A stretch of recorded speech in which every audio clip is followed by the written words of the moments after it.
Beaucoup ici ont dit qu'il y a eu une commission de restitution des corps. Oui. Cette commission de restitution des corps a été présidée par l'ancien ministre de la Ligue islamique. Et j'étais en contact avec cette commission. Chaque fois qu'il fallait restituer un corps qui est formellement identifié, on m'appelait pour me dire telle personne arrive, le corps, parce que les personnes passaient déjà à la morgue pour identifier les corps, et vous pouvez les restituer. Donc nous avons travaillé comme ça.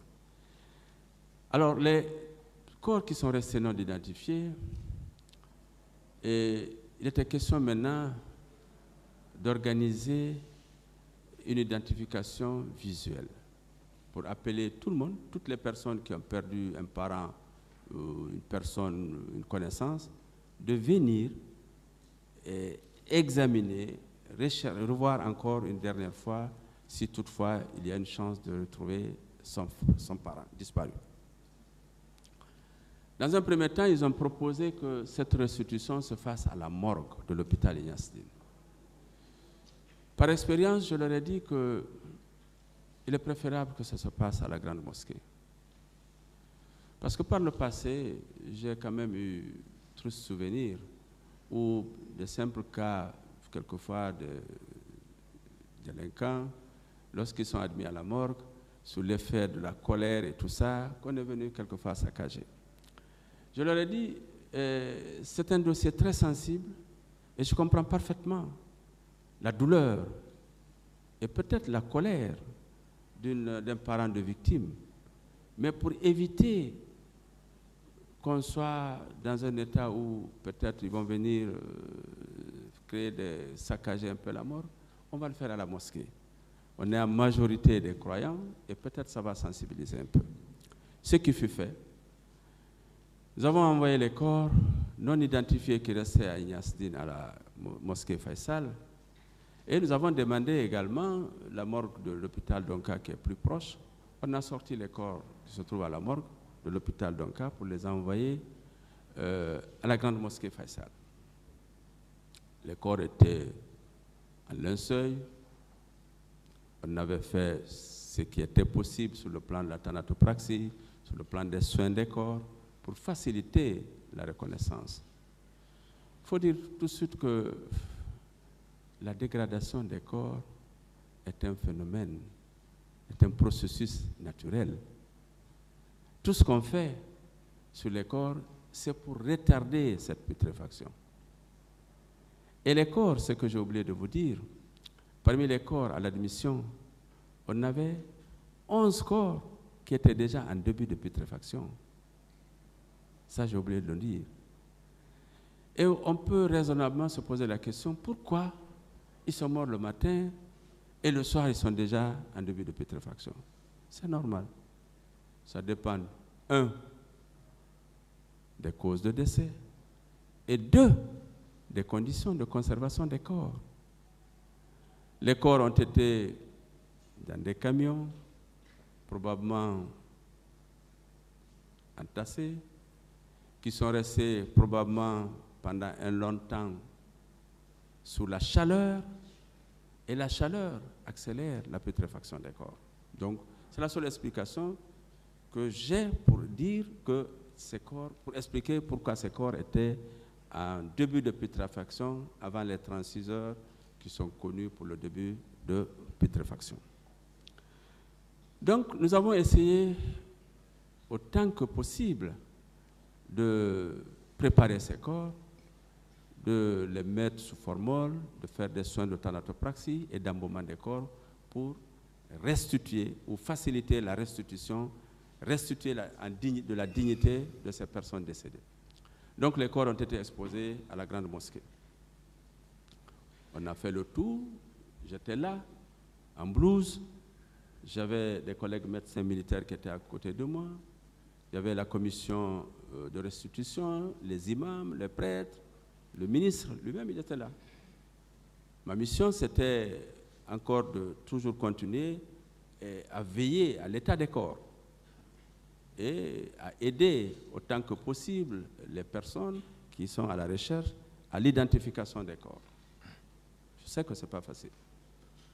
Nous avons pu identifier certains corps. Et lorsque l'identification a été formelle par les familles, parce qu'elles qui savent maintenant, les corps ont été restitués. Il est resté quelques corps qui n'ont pas été identifiés. Qu'est-ce qu'il fallait faire? Les enterrer. Et l'enterrement de ces corps a été effectué par le CICR. Les corps ont été embarqués dans des camions militaires et envoyés au cimetière de Cameroun. Et l'enterrement a été réalisé par la Croix-Rouge. Lorsque l'enterrement de ces corps a été réalisé par la Croix-Rouge, quelques mois après, le président Dadis a mis en place une commission d'enquête. Cette commission d'enquête était composée de magistrats, des avocats, des médecins. Président de l'Ordre national des médecins, en ma qualité de président, j'ai représenté les médecins avec un de mes collègues chirurgiens. Et comme j'étais membre de cette commission d'enquête, je savais très bien que certains corps n'ont pas été identifiés formellement et ils sont enterrés à Cameroun. J'ai proposé à ce qu'on fasse une exhumation de certains corps et demander les personnes qui ont perdu leurs proches de venir. On va prélever le sang, on va prélever les cheveux à la recherche de l'ADN. Parmi ces victimes, ou ces parents de victimes, j'ai suivi Maître Ba. Il a parfaitement raison. Il faisait partie, à travers son frère, des personnes que nous avons fait, qui ont bénéficié de ce prélèvement. Alors, nous avons d'abord fait l'exhumation des corps pour faire une extraction de l'ADN. Il y a des préparations à faire pour qu'on puisse extraire l'ADN. Nous avons suivi le protocole. Nous avons pris contact avec un laboratoire français qui s'appelle ToxLab, avec lequel on travaille depuis plusieurs années. C'est un laboratoire qui est agréé par la Cour d'appel de Paris. Nous leur avons dit que nous avons des prélèvements à faire et nous aimerions quand même les envoyer dans ce laboratoire pour faire une extraction de l'ADN et comparer avec l'ADN de certaines personnes que nous avons eu à prélever ici dans la recherche de leurs parents. Donc, du côté guinéen, j'ai essayé de passer l'information. Je crois que je ne connais pas le nombre de personnes que j'ai prélevées, malheureusement, mais je me rappelle de M. Ba, Maître Ba. Et avec d'autres personnes, nous avons fait des prélèvements de sang, nous avons fait des prélèvements de cheveux, nous avons fait des prélèvements de fanères, et nous avons prélevé les os au niveau du bassin, nous avons prélevé le fémur. Nous sommes allés avec les prélèvements. À l'époque, heureusement, il n'y avait pas Ebola, parce que, qui complique un peu le transfert des liquides biologiques. Donc, nous avons pu transférer les prélèvements à Paris. Arrivés à Paris, nous sommes allés à ToxLab et ils nous ont dit que c'est tellement compliqué qu'ils ne peuvent pas le faire. Ils nous ont donné l'adresse d'un laboratoire qui se trouve à Nantes, qui est un laboratoire spécialisé de biologie moléculaire, qui est capable de faire l'extraction de l'ADN. Nous avons déposé les prélèvements à Nantes. Ils ont fait le travail. Vous savez, au niveau de l'ADN, il y a l'ADN nucléaire et l'ADN mitochondrial. Il était plus facile de rechercher sur la lignée maternelle des personnes disparues par rapport aux prélèvements qui ont été réalisés sur les fragments osseux que de rechercher l'ADN nucléaire. Donc il fallait rechercher l'ADN mitochondrial. Nous avons envoyé dans ce laboratoire qui était spécialisé dans ce domaine. Ils ont fait les recherches. Un mois après, ils nous ont rendu les résultats. Et le résultat de ce laboratoire a été déposé à la commission qui a suivi ce dossier d'instruction, je ne sais pas, qui avait son siège au Palais des Nations. Au Palais des Nations. Je me rappelle, on m'avait demandé de déposer le rapport et j'ai très bien déposé le rapport. Et malheureusement, la recherche a été infructueuse. Autrement dit, sur les personnes prélevées ici, il n'y avait aucune personne qui avait en tout cas un lien de parenté avec les fragments osseux qui ont été prélevés ici. Et j'ai donné cette mauvaise nouvelle à Maître Ba, et qui a compris et qui a accepté, et tous les autres qui ont effectué ce prélèvement dans mon service. Monsieur le Président, pour terminer, nous avons essayé de voir un peu l'âge des victimes. Nous avons trouvé que sur les 58 corps, on avait 4 qui avaient un âge inférieur à 15 ans. On avait 7 qui avaient un âge compris entre 16 et 25 ans.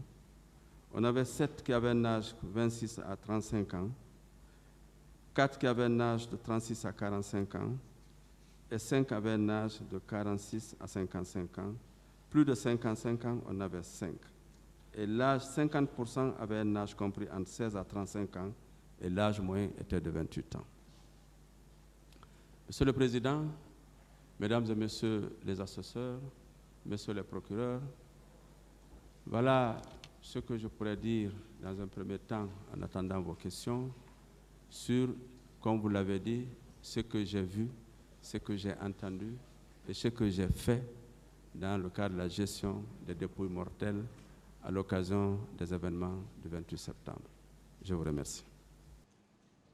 Quand vous répondrez à cette question, vous répondrez à une dernière question, Monsieur le Président. Est-ce que le supérieur hiérarchique en a référé aux autorités compétentes, aux fins d'enquête? Je sais qu'on va venir se taper la poitrine, Monsieur le Président, pour dire qu'on a mis en place une commission d'enquête. J'ai dit tout à l'heure qu'on a des reproches à faire par rapport au rapport qui est sorti de cette commission-là. Et lorsque vous lisez ce rapport-là, Monsieur le Président, le rapport de la commission d'enquête nationale, à la page 5, le paragraphe 5 de la page 3, il est dit ceci: l'ordre des avocats, la chambre des notaires, la chambre des huissiers, les forces vives, les représentants des syndicats et organisations de la société civile et les organisations de défense des droits de l'homme, pour des raisons qui leur sont propres, n'ont pas envoyé de représentants à la commission. Ça veut dire, Monsieur le Président, que les avocats ont été contactés, puisqu'ils n'ont pas confiance en cette commission-là. Ils ont refusé d'envoyer des représentants. Ils ne peuvent pas venir invoquer ça devant vous ici, Monsieur le Président. Ils ont été invités à prendre part aux travaux de la commission. Ils ont refusé d'y aller. C'est ressorti dans le rapport. Ils ne viendront pas nous parler de ce rapport-là ici, Monsieur le Président. Vous n'allez pas les écouter. Parce que tout simplement, eux-mêmes, ils n'ont pas eu confiance en cette commission-là, qui a produit un rapport, Monsieur le Président, qui laisse à désirer parce que, également, le rapport-là ne mentionne même pas le contenu des auditions des 4 chauffeurs du train militaire. Les 4 chauffeurs qui avaient transporté les corps, Monsieur le Président. Général Sarou est venu nous dire ici qu'il avait mis ces 4 chauffeurs-là à la disposition de la commission. Mais quand vous lisez le rapport de la commission, vous ne verrez pas une seule audition de ces chauffeurs-là. Pourquoi on a soustrait les auditions, Monsieur le Président? Est-ce qu'on peut donner un crédit à ce rapport-là? Je pense que vous ne le ferez pas, Monsieur le Président. Vous allez écarter ce rapport-là. Parce qu'on vous dira qu'on a créé une commission, puisque la loi dit qu'il faut en référer aux autorités compétentes. On crée une commission d'enquête là où il n'y a même pas d'enquêteur. On dit autorité compétente. Comment vous pouvez créer une commission d'enquête? Il n'y a pas d'enquêteur, il n'y a pas de policier, il n'y a pas de gendarme. Vous mettez les gens de la société civile pour faire des enquêtes. Qu'est-ce qu'ils ont appris en la matière? Vous prenez des huissiers pour faire des enquêtes. Qu'est-ce qu'ils vont produire comme travail? Et voici le résultat. Ça ne peut pas nous profiter. Donc, qu'on ne s'abrite pas derrière cette commission-là. Aussi, Monsieur le Président, cette commission, comme on l'avait écouté ici d'ailleurs, dans les audios, Cette commission n'a pas osé faire venir le capitaine Dadis. On dit non, non, on ne peut pas le faire venir ici. Et on vous confie un travail. Celui qui vous a confié le travail, vous ne pouvez pas l'appeler pour qu'il vienne s'expliquer. Il voulait même se rendre dans la présidence là-bas pour aller l'entendre là-bas, monsieur le président. Qu'est-ce que ça allait donner? On a écouté ça ici dans les audios, monsieur le président. Aussi, quand vous lisez le rapport, la conclusion, on vous dit le seul responsable, c'est Toumba et ses hommes. Point. Aucune autre responsabilité n'est retenue. Vous lisez le rapport, monsieur le président, du début à la fin. La dernière phrase, c'est ça. C'est Toumba et ses hommes. Personne d'autre. Donc, ce rapport-là, monsieur le président, qu'on ne vienne pas vous dire ici qu'on a mis en place une commission d'enquête. Cette commission-là d'enquête, monsieur le président, n'avait pas sa raison d'être parce que, simplement, elle n'a pas rempli toutes les conditions. Aussi, monsieur le président, ce qu'il faut comprendre en matière de responsabilité du supérieur hiérarchique, c'est que le président Dadis dit « Non, moi, je n'ai donné d'ordre à personne, je n'ai envoyé personne. » Et c'est là où il y a infraction. Quand vous vous arrêtez pour dire « Je n'ai envoyé personne, je n'ai donné d'ordre à personne », c'est là où il y a infraction. Parce que la responsabilité de commandement, on sanctionne quoi? L'omission. Il y a la commission, mais aussi l'omission ou la négligence. Vous avez été informé. Quelles sont les dispositions que vous avez eu à prendre pour éviter ce qui est arrivé? Absolument rien. Rien n'a été fait, monsieur le président, pour éviter ces atrocités-là. Et je le disais la fois dernière, quand on parle de responsabilité de commandement, ce n'est pas seulement le chef qu'il faut voir. Tous ceux-là qui ont, même un peloton, même 2 soldats, sont considérés comme étant des chefs militaires ou des chefs hiérarchiques. Et la responsabilité de commandement, c'est une responsabilité individuelle. Ce n'est ni une responsabilité du fer de Troubi ou une responsabilité d'emprunt. C'est que votre subordonné est allé commettre des faits dont vous êtes responsable. Voici ce que ça veut dire. Donc, il ne s'agit pas de dire « Non, écoutez, je n'ai envoyé personne. Non, d'ailleurs, je n'étais pas... » Alors que, monsieur le président, on va en parler tout à l'heure, presque chacun d'eux était sur le terrain. Chacun d'eux était sur le terrain. Parce que si vous prenez, par exemple, le cas de M. Dadis, c'est un des éminents avocats qui nous a raconté ça ici, comment il a utilisé l'issue de secours, comment il s'est fait transporter dans un véhicule banalisé par PIVI, comment il s'est retrouvé à Marokana. Ça a été dit ici par un conseil, par un des avocats de la défense, pour aller savoir réellement, à partir de Marokana, qu'est-ce qui se passait au stade. Aussi, Marcel est venu nous dire ici, effectivement, le président Dadis était sorti. Quand je suis allé, j'ai trouvé le dispositif à Madina. Dès que j'ai vu ce dispositif-là, j'ai compris qu'il était là. À Marokana, il a dit, le témoin Touré l'a dit, Toumba a dit que Dadis était sorti. C'est pourquoi j'ai dit tout à l'heure, si au procès de Nuremberg, les gens ont été condamnés à des peines capitales et ils n'ont pas été sur le terrain, ceux-ci étaient sur le terrain, monsieur le président. Aussi, quand vous prenez Colonel Tcheboro, là, on n'en parle pas. Il était là. Il était présent, pour ne pas dire que c'était le chef des opérations. Toutes les victimes presque qui sont passées ici ont parlé de lui.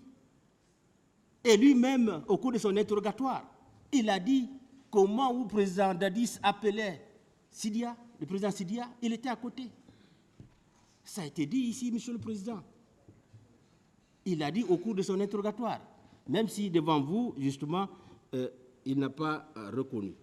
Monsieur le président, voici ce qu'on pouvait dire par rapport à la responsabilité de commandement, parce qu'il faut aussi comprendre qu'il s'agit d'une entreprise criminelle commune. C'est une entreprise criminelle commune. Et lorsqu'on parle d'entreprise criminelle commune, monsieur le président, il y a souvent 2 camps. le premier camp utilise son savoir-faire. C'est-à-dire, les plus doués, les plus intelligents se retrouvent pour concevoir. Ces massacres-là ont été conçus. Et il y a un autre groupe qui est là, qui doit exécuter ce qui a été conçu. Et il faut que les deux-là se complètent pour que le projet commun qui a été planifié, qui a été monté, puisse être réalisé. Et c'est ce qui est arrivé. Il y a un groupe, Monsieur le Président, qui a planifié ces massacres-là. Il y a un autre groupe qui s'est rendu sur le terrain. Et lorsqu'ils ont planifié ces massacres-là, Monsieur le Président, ils se sont dit, on ne va pas se limiter à ça, il faut qu'on aille voir clairement ce qui se passe là-bas. C'est ça la vérité, Monsieur le Président. Et c'est ce qui va nous amener dans l'imputabilité. On en a parlé tout à l'heure. L'imputabilité, Monsieur le Président, c'est le fait d'attribuer la responsabilité d'un fait à une personne. Une personne qui a agi en pleine connaissance des causes, Monsieur le Président, c'est de lui faire comprendre qu'effectivement, elle a commis des faits qui sont prévus et punis par la loi. Pour porter cette robe rouge et se comporter en procureur, c'est absurde, Monsieur le Président. Ce n'est pas un argument. C'est d'ailleurs un aveu que le capitaine est innocent. Un chef d'État n'est pas la justice et ne saurait être la justice. Le président de la République a fait de son mieux. Il a, à travers une ordonnance, mis en place une commission d'enquête nationale en vue d'investiguer. Quand on vous dit ici, le parquet vous dit que le président n'a rien fait, y compris même empêcher la manifestation, il a dit, je vais vous lire le contenu ou quelques contenus de cette ordonnance. L'article 2 de l'ordonnance qui institue la commission d'enquête nationale. La commission nationale d'enquête indépendante a pour mission d'enquêter aux fins d'établir la vérité sur les événements du 28 septembre 2009, ainsi que sur les préparatifs et plus généralement sur tous les faits qui en découlent directement ou indirectement. Article 3. Les décisions de la Commission nationale d'enquête indépendante s'imposent à toute autorité. Toute autorité. Vous voyez? Il met en place une commission pour dire que la décision que cette commission va prendre va s'imposer à tout le monde, y compris lui. Et vous dites, il n'a rien fait. L'article 4. Dans le cadre des pouvoirs, de ses pouvoirs, la commission d'enquête peut notamment se faire communiquer toute pièce, dossier, document, rapport administratif ou judiciaire, procédure et d'une manière générale tous ces éléments, quels qu'en soient les supports utiles à la manifestation de la vérité. Procéder à l'audition sous serment de toute personne que la manifestation de toute personne que la manifestation de la vérité requiert l'entendre. Disposer de la force publique et contraindre toute personne à déposer devant elle, quelle que soit sa fonction ou sa qualité. Monsieur le Président,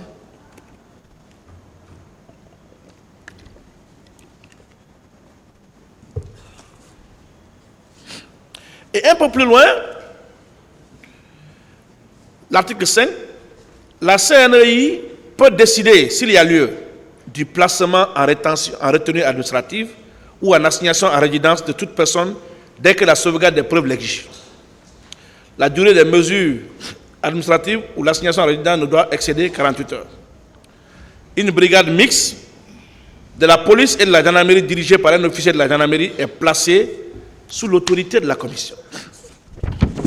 Vous avez au dossier de la procédure un arrêté par lequel le garde des Sceaux a nommé les officiers de la gendarmerie et sous-officiers qui étaient mis à la disposition de cette commission. Les audiences de la CNEI, l'article 7, sont publiques pour la transparence. Dans les cas limitatifs énumérés par le président règlement, la commission, Le huis clos peut être prononcé à titre exceptionnel afin notamment de préserver la dignité des témoins qui en feraient la demande. L'article 9.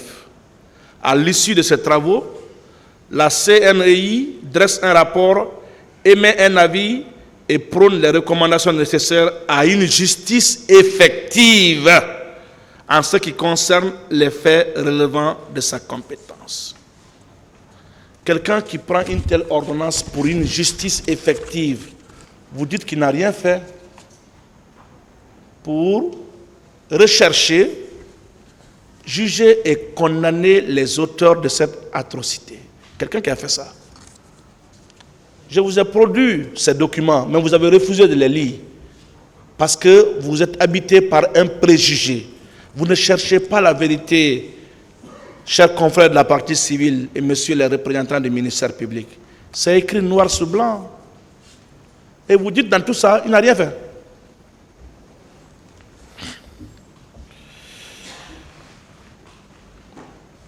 Cette commission était dirigée par un des vôtres, M. Sirima Kouyaté,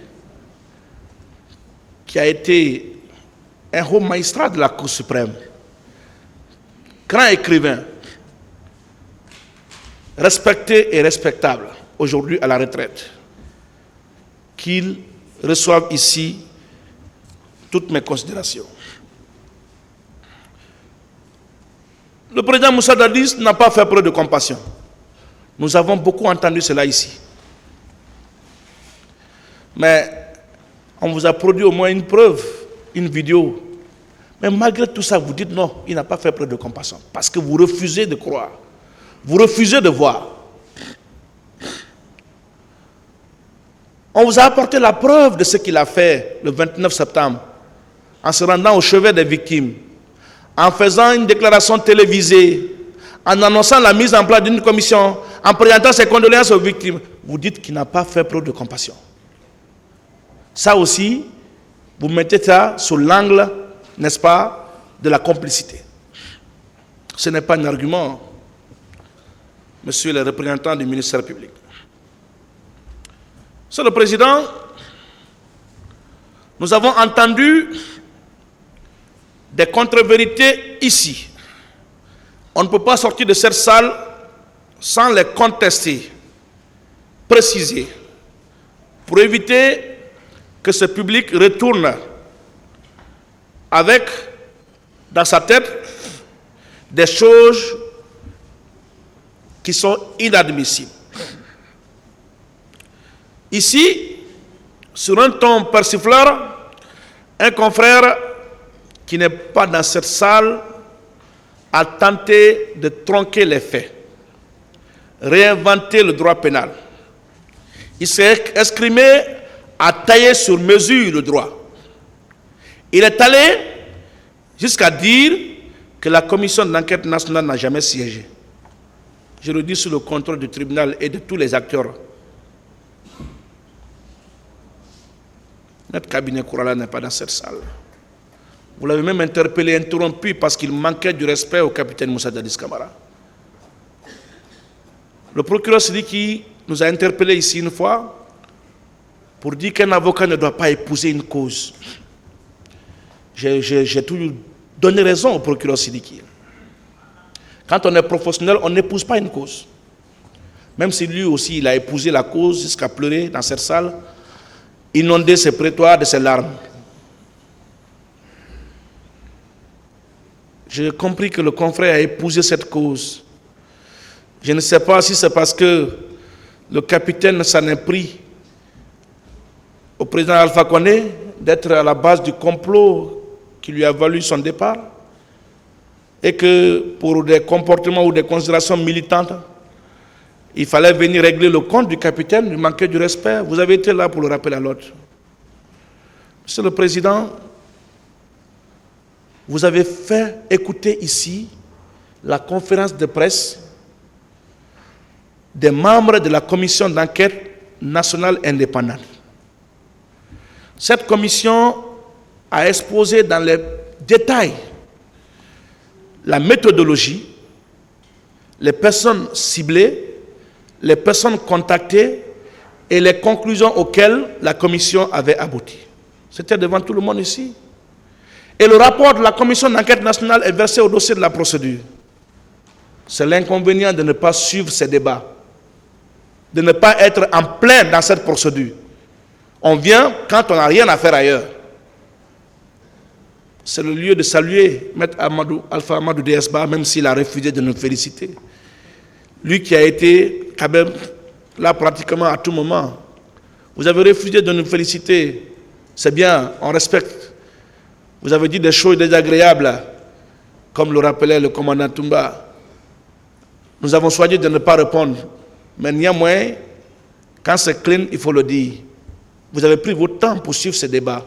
Et je pense que vous devriez être gêné quand ce confrère racontait cette contre-vérité. Monsieur le Président, il est allé jusqu'à étonner les étudiants en deuxième année de droit en vous disant que le ministère public est une partie jointe en matière pénale. Bon Dieu. Interrogez un étudiant en deuxième année, il ne vous dira jamais cela. En matière pénale, le ministère public est partie principale. Ce n'est qu'en matière civile qu'il est partie jointe. On n'est pas dans un procès civil. Monsieur le Président, il était quand même nécessaire de corriger pour que cela n'habite pas les esprits du public profane en droit qui suit cette audience en live ici, tout comme sur les réseaux sociaux. Monsieur le Président,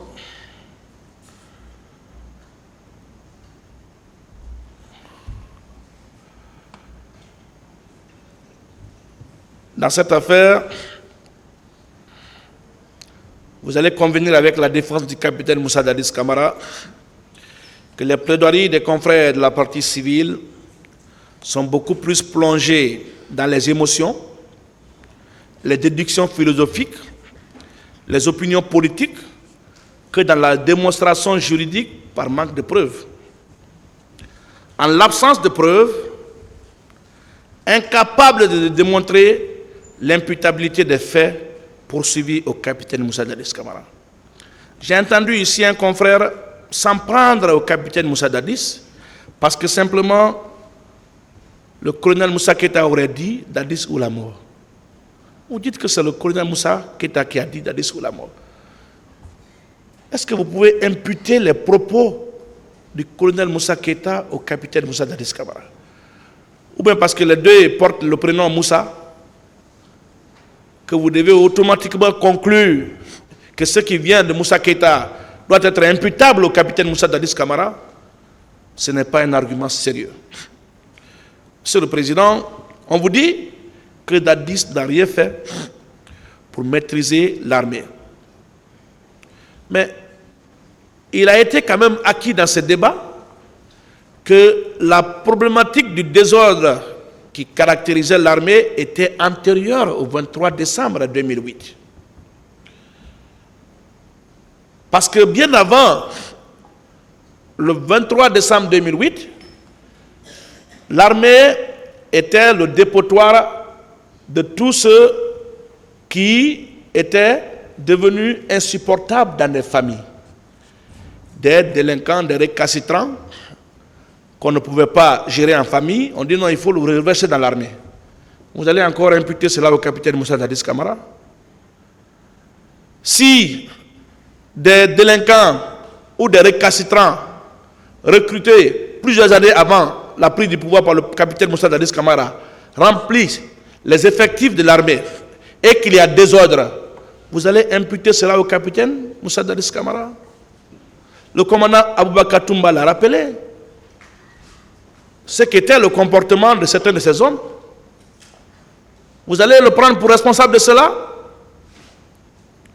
Pourquoi alors, après le 3 décembre, la réforme a continué? Sekouba n'a pas pu. Même avec Alpha Condé, il a fait des efforts, oui, avec l'aide de la communauté internationale. Mais est-ce que le problème est éradiqué? Ce n'est pas éradiqué, Monsieur le Président. Sinon, on n'allait pas assister au 5 septembre 2021. Monsieur le Président, c'est un problème qui a demeuré plusieurs années, bien avant la prise du pouvoir, et encore que ce n'est pas constitutif d'un acte de complicité. On va vous interrompre.